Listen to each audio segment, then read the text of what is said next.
Саламатсыңар урматтуу 9 класстын окуучулары. Кутмандуу күнүңөр менен.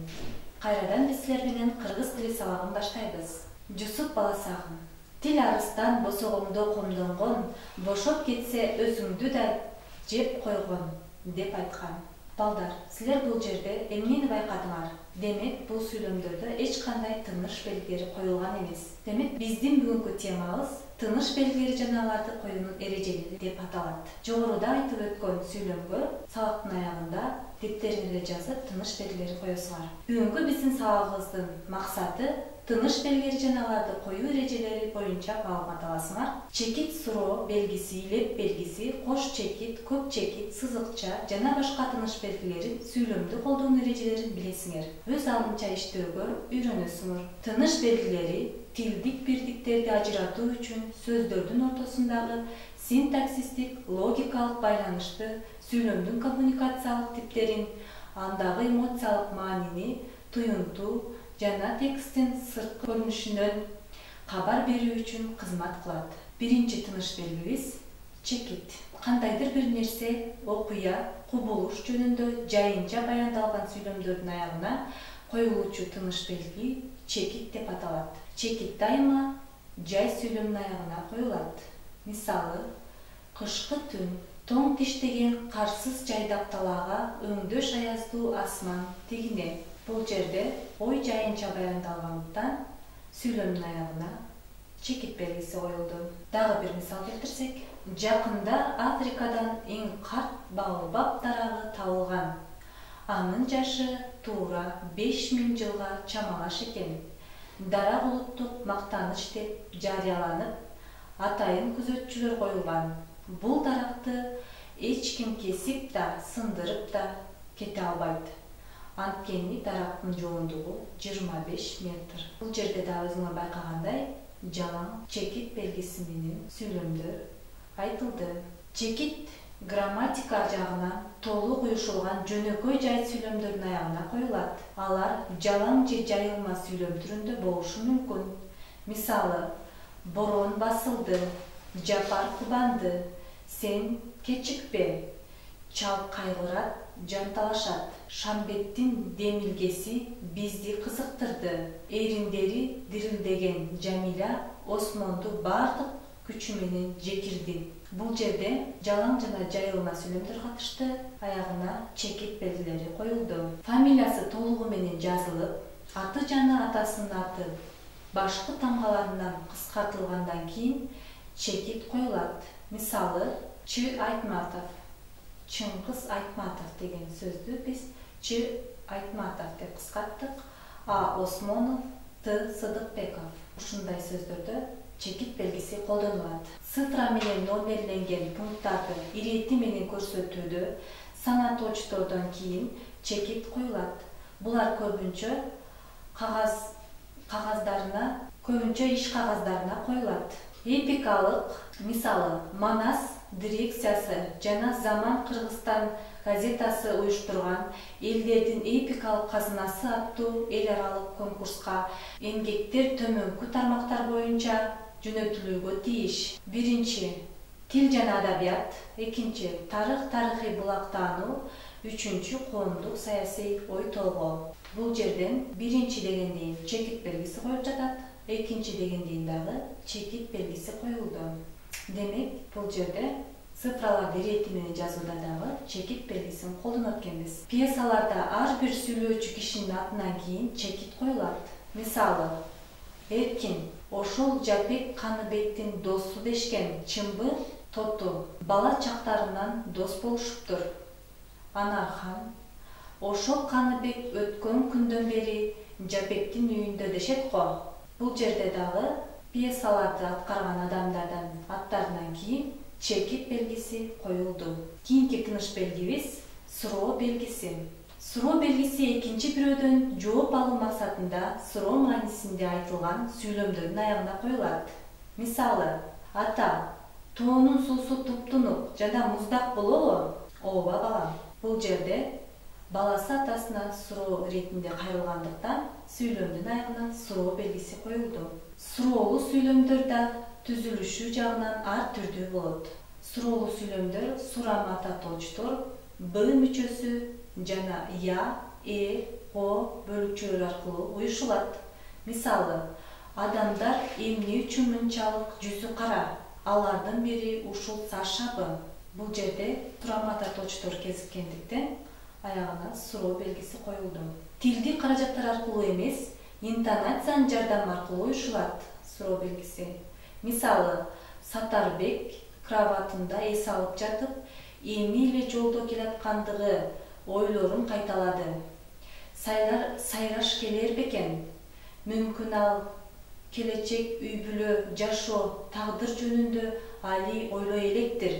Жаңы жылдан кечикпей кел деген тике сунушума капа болуп жүрбөсүн. Чын эле келбей коер бекен? Сатарбектин жүрөгүнө капилет бир нерсе кадала түшкөндөй сайылышып чыкты. Бул жерде тилдик каражаттар аркылуу эмес, интонациянын жардамы аркылуу суроо белгилерибиз коюлду. Кийинки тыныш белгибиз бул илеп белгиси. Илеп белгиси күчтүү сезим менен айтылып, адамдын ар түрдүү ички сезимин кубануу, таң калуу, коркуу, чочуу, капалануу жана башка сезимдерди билдиргенде сүйлөмдүн аягына илеп белгиси коюлат. Мисалы, рахмат сага дүйшөн, сенин бардык кылган жакшылыгыңа, мени унутпай жүргөнүңө рахмат. Жаным курман сага мугалимим. Бул жерде Алтынайдын ички дүйнөсүнөн ыраазычылык билдирген сөздөрүнө илеп белгиси коюлду. Илептүү сүйлөмдөр түзүлүшүнө жана ички сезимди билдирүү жагынан ар түрдүү болот. Ураан чакырык маанисинде айтылган сүйлөмдөрдүн аягына дайыма илеп белгиси коюлат. Мисалы, элди байларга алдатпайлы туугандар. Кусур урган бай кулактарды кууп чыгалы. Ура! Жоголсун бай кулак. Бул жерде дагы ар бир сүйлөмдүн аягына илеп белгиси коюлду. Себеби ураан чакырык маанисинде айтылган.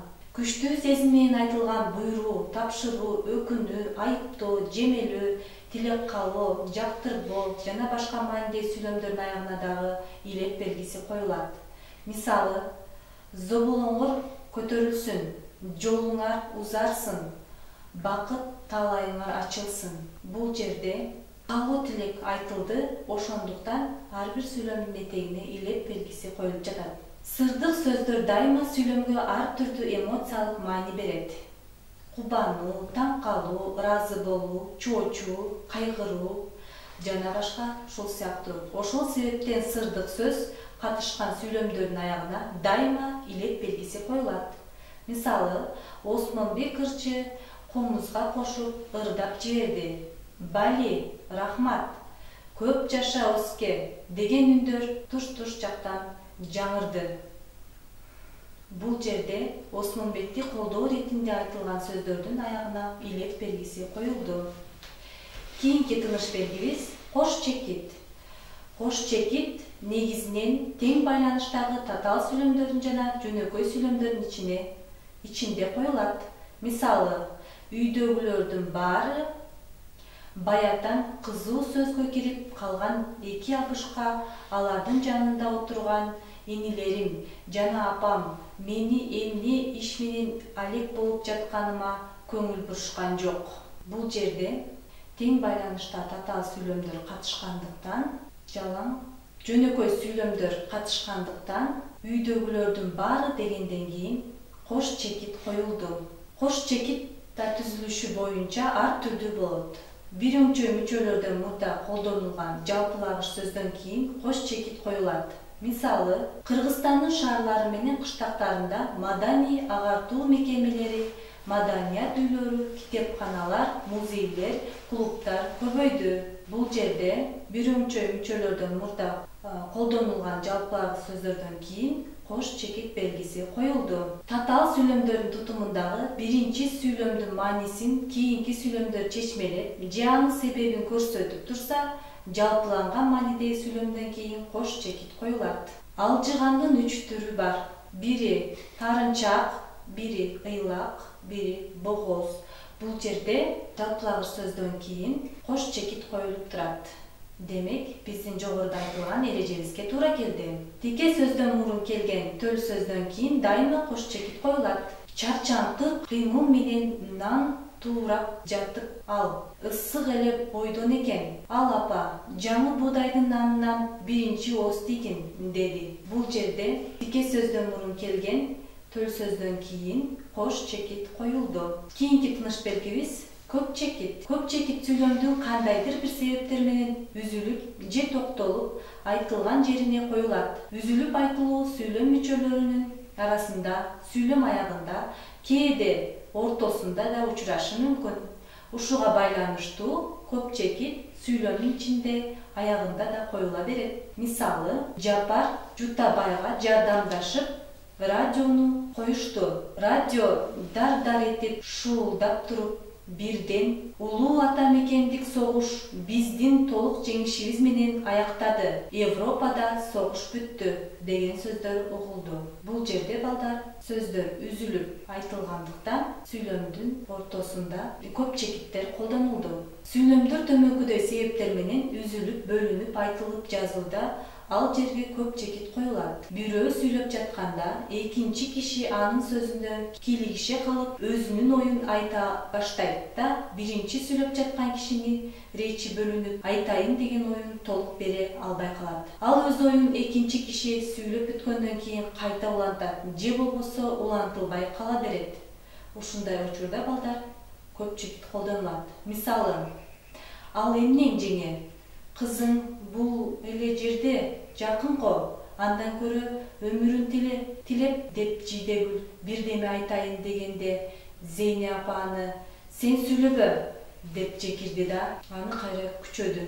Демек бул жерде өзүңөр көргөндөй биринчи Жидегүлдүн сөзүн Зейне апа бөлүп койгондуктан ортосуна көп чекит коюлду.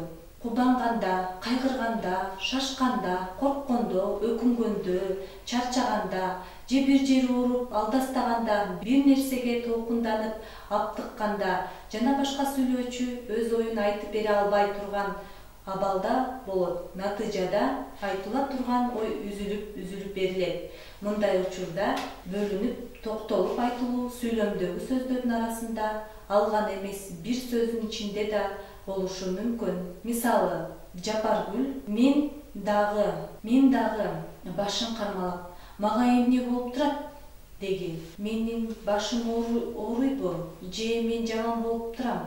Бирге отуралычы. Бул жерде Жапаргүл өз оюн айта албай шашкалактап калган учурда сүйлөмдүн ортолорунда көп чекит коюлду. Көркөм адабий чыгармаларда табигаттын айлана чөйрөнүн көрүнүшүн сүрөттөөдө ал көрүнүштөр кээде айрым сөздөр, сөз айкаштары аркылуу берилет да, алардан кийин узак тыным болсо, андай тыным жазууда көп чекит менен белгиленет. Мисалы, түн, асман ачык, мончоктой тизилип көк деңизде сүзүп жүргөн сансыз жылдыздар бири-бирине ын кагышып жымыңдашат. Жаным апа, деди Ажар. Үн жок, жымжырт. Бул жерде жогоруда айтылган эрежедей эле узак сүйлөмдүн ортолорунда бир аз тыным болгон учурда көп чекит белгиси коюлду. Кээде башка бирөөнүн сөзү же цитата толук алынбай, керектигине жараша башынан аягынан же ортосунан сөздөр, сөз тизмектери же сүйлөмдөр кыскартылып, ташталып алынат. Ал кыскартылган жерге көп чекит коюлат. Мисалы, дагы каражат, дагы курал-жарак, бирок ансыз да болбойт. Кана дагы канча берүү керек? Бул жерде дагы дегенден мурун көп чекит колдонулду. Жана ошондой эле курал-жарак дегенден кийин дагы сөз үзүлүп, кыскартылып, көп чекит менен ажыратылды. Кийинки тыныш белгибиз балдар, бул өтүрлүү чекит. Байламтасыз тең байланыштагы татаал сүйлөмдүн түгөйлөрү өз арада татаал сүйлөмдөрдөн турса, алардын чеги өтүрлүү чекит менен ажыратылат. Мисалы, жакшы болом десең, жакыныңа жан тартпа. Бактылуу болом десең, башка адамга көз артпа. Бул жерде балдар, жакшы болом десең, жакыныңа жан тартпа дегенден кийин өтүрлүү чекит коюлду. Себеби бул сүйлөм байламтасыз тең байланыштагы татаал сүйлөм. Ошондуктан ортосу өтүрлүү чекит менен ажырады.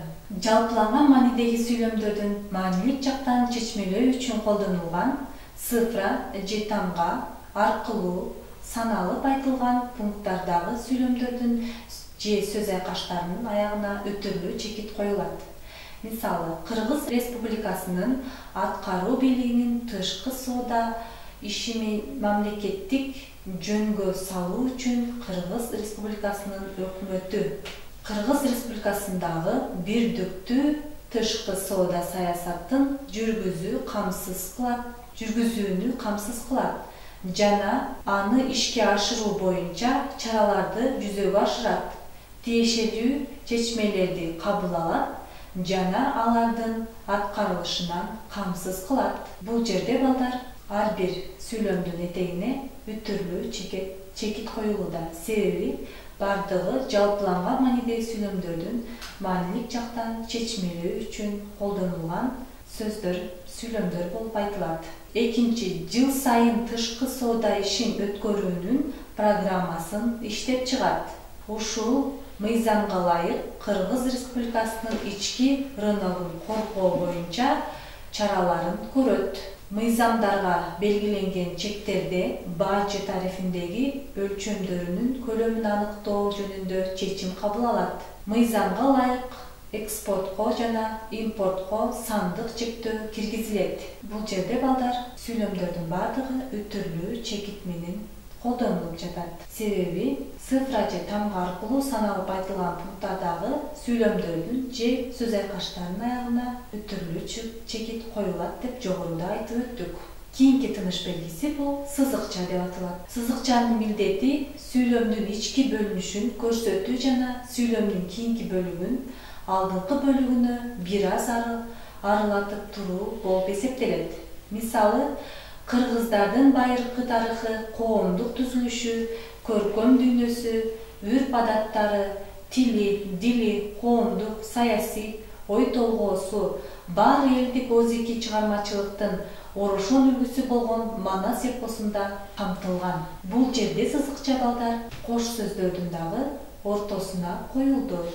Себеби үрп-адат, каада салт, коомдук, саясий деген сөздөрдүн баары кош сөз болуп саналат. Ошондуктан аралары сызыкча менен ажыратылды. Сызыкчанын сүйлөм ичинде колдонулушу: атош жөндөмөдөгү зат же заттык мааниде башка сөз түркүмдөрү баяндоочтун милдетин аткарганда ээ менен баяндоочтун чегин ажыратуу үчүн алардын ортосуна сызыкча коюлат. Адабият элдин сезими, анын рухий турмушунун нуру жана жемиши. Бул жерде адабият деген сөздөн кийин сызыкча белгиси коюлду. Себеби адабият деген сөз атош жөндөмөдөгү зат же заттык мааниде башка сөз түркүмдөрдү колдонуп жатат. Экинчи, кээде сүйлөмдүн ээси жана баяндоочу өз ара сөз айкашы тилинде келет да алар интонация аркылуу гана сүйлөмдүк касиетке ээ болот. Мисалы, береги оттоп жаткан атактуу күлүк нарбаш. Бул жерде сүйлөмдүн ээси жана баяндоочу өз ара сөз айкашы тилинде келди. Ошондуктан арасына сызыкча белгиси коюлду. Бирөмчө мүчөлөрдөн кийин келген жалпылагыч сөздөн мурда сызыкча коюлат. Мисалы, терс аяктык, жалкоолук, шалаакылык үчөө адамды көргө сүйрөйт. Бул жерде бирөмчө мүчөлөр колдонулуп жатат. Терс аяктык, жалкоолук, шалаакылык деген.